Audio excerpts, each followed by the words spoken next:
Hello বন্ধুরা, আজকে মৌসুমীর কিচেনে আপনাদের সবাইকে স্বাগতম।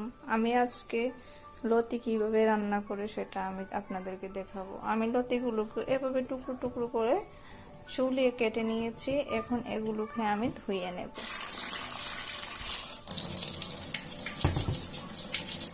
ধুয়ে সেটাকে একটা পাত্রে তুলে নেব। এভাবে এটা পরিষ্কার হয়ে গেছে। এখন এটাকে আমি একটু জল দিয়ে ভালো করে সেদ্ধ করে নেব। লতির সাথে কয়েকটা কাঁঠাল বিচি দিয়ে দেব। কাঁঠাল বিচিগুলোকে আমি এভাবে 4 টুকরো করে ছুলিয়ে নেব। দেখুন, কাঁঠাল বিচিগুলো আমি ছুলিয়ে নিয়েছি। এভাবে করে আপনারা 4 টুকরো করেও ছুলে নিতে পারেন বা এটা ছেঁচেও নিতে পারেন। দেখুন, এখন আমি গ্যাসটা অন করে চুলাতে আমি লতিটা বসিয়ে দিলাম। আর আরেকটা চুলাতে আমি কাঁঠাল বিচিগুলো সেদ্ধ হবার জন্য আমি বসিয়ে দিলাম। ওই যে কাঁঠাল বিচিগুলো দিয়ে দিয়েছি। আর এখানে লতিটা অল্প জল দিয়ে বসিয়ে দিয়েছি যাতে ওটা সেদ্ধ হয়ে যায় ও ফাঁপাগুলো বেরিয়ে যায়, যাতে ওর ফাঁপাগুলোটা বের হলে গলাটা চুলকাবে না। সেই জন্য আমি এটার ফাঁপগুলো বের করে দিচ্ছি সেদ্ধ করে। তারপর এটাকে আমি ওটার ঢাকনা দিয়ে আমি ঢেকে দিলাম, ওটা সেদ্ধ হয়ে যাও। এখন আমি একটু মশলাটা করে নিই। আমি এখন মরিচটা বেটে নেব, রসুনটা বেটে নেব।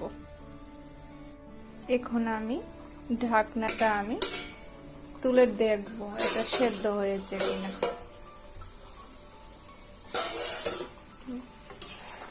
এটা বুলকানো শুরু করে দিয়েছে, এখনো সেদ্ধ হয়নি, আর একটু হবে। আবার আমি ঢেকে দিলাম। দেখুন, আমি এখানে মশলাগুলো করে নিয়েছি। 2টো শুটকি দিয়েছি, আর এখানে পরিমাণ মতো মরিচ দিয়েছি, আর পরিমাণ মতো রসুন দিয়েছি, আর আধা টুকরো পেঁয়াজ কুচি দিয়েছি। দেখুন, লতিগুলো সেদ্ধ হয়ে গেছে, কাঁঠাল বিচিগুলোও সেদ্ধ হয়ে গেছে। এবার আমি কড়াইতে তেল দিয়ে দেব।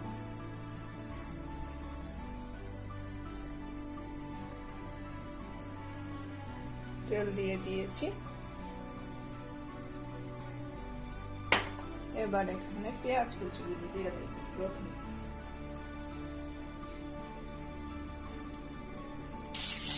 পেঁয়াজ কুচিগুলো দিয়ে দিয়েছি।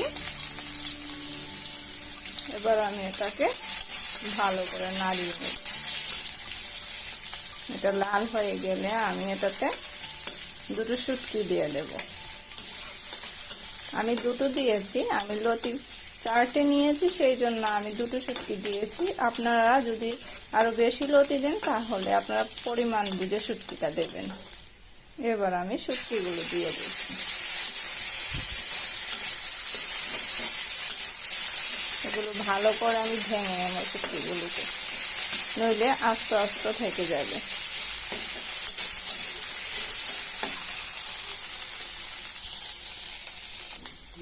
দেখুন, হয়ে গেছে।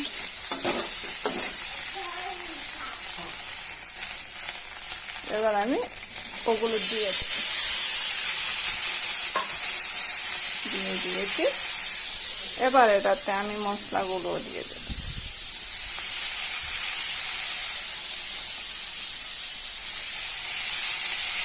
পরিমাণ মতো লবণ দিয়ে দেব।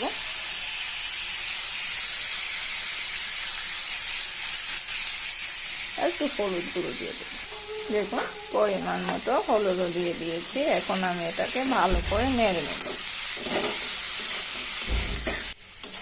নেড়ে নিয়েছি। এবার এটাতে আমি একটু জল দিয়ে দেব। একটু জল দিয়ে দেব।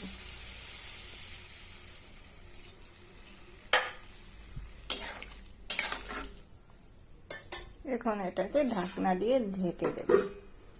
এবার একটু ফুটে গেলে তারপর নামিয়ে নেব। 5-10 মিনিটের মতো রেখে দেব। এখন আমি ঢাকনাটা খুলে দেখব। দেখুন তো পুলকানো শুরু হয়েছে, জলটা আর একটু টেনে যাবে, টেনে গেলে নামিয়ে নেব।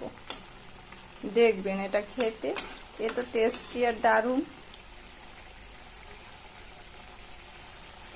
দেখুন হয়ে গেছে বন্ধুরা। আপনাদের খেয়ে যদি ভালো লেগে থাকে আমাকে সাবস্ক্রাইব করে একটা লাইক করে দেবেন এবং কমেন্ট করে জানাবেন যে কেমন হয়েছে। তা আপনারা যদি আমার সঙ্গে থাকেন আমি রোজ রোজ আসবো আর আপনাদেরকে নতুন নতুন খাবার করে বানিয়ে দেখাবো। থ্যাংক ইউ বন্ধু।